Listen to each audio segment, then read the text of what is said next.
Hello mga kating. So, mao na to siya mga kating. Huma naman ang orientation, ari na punta sa pagtuon og Korean language. So mga kating dapat mahinumduman na to. Ang constant diri sa kalibutan is learning. So mga kating bisan asa ta mabutang sa kalibutan, we should always be open to learning. And mga kating, pasalamat po ta pirmi sa mga tao na andam motudlo nato mga kating. Kay syempre without those people, dili ta makatuon sa kung unsay ato ang nakatuonan. O kung unsa ang atong nakabuot karon sa kinabuhi. And during this time mga kating, ato aning gipang videohan ng mga gwapa ng mga re-entries. And of course, as usual, danhin na punta sa pila-pila na to og bugas. I mean, pila-pila di ay sa ato ang attendance. O nya, syempre kay marites man ta mga kating, magpaulahi sa punta gamay. So mga kating, just always remember na wala gyoy shortcut sa bisan asa man na journey na gusto nimong adtuon. O nya, kining mga tao na nakita ninyong mga kating, Mao yung mga tao nga gihinay-hinay nila o kat-kat ang ilahang mga pangandoy. So mga kating, sa katong mga wala makuha or wala ma-select, Sa iyo mo kawadig paglaom. Just make sure lang that next time, andam na mo physically. Andam na pod ang inyong mga passport kaya para dire-diretso na. O, Sa tinuod lang privilege kay nato nga dinhi sa buhol na anay DFA mga kating. And to those mga wala pa'y passport, secure na mo mga kating. Sayon ra kayo ang pag-book og appointment mga kating. Just visit the website of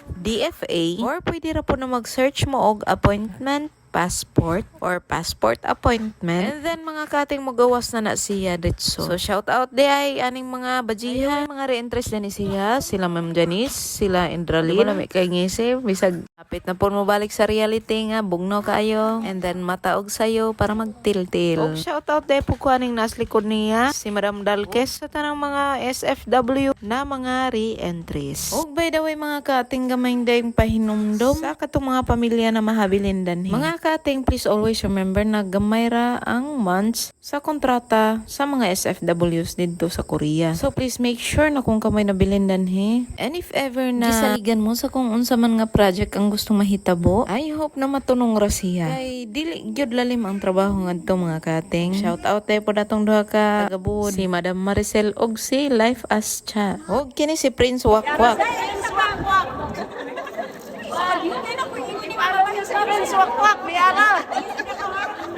So mga kating pa, shout out dahil ko ata ni Prince Wakwak. Huwag mo to siya, hapit na ni mahumani nga video mga kating. And last and foremost, please comment below if ni abot mo danhi nga portion. Napatay last thing na pahinumdom. Tanang mga SFWs or even katong mga mugamit aning gym, if makaya na tong dalhon ang ato ang mga sagbot, dalhon lang nato mga kating kay luoy pug kayo ag tinghinlo. Although na sila'y sweldo, pero sa sobra kainit danhi sa gym, siguro let's be considerate lang po. Tinabangay lang ta mga kating. Kaya at least in our own little way, makatabang po ta bisag gamay aning tiglimpyo. By the way, thank you for watching mga kating. Please like and share. And I guess moro to. Amping mga kating. Bye!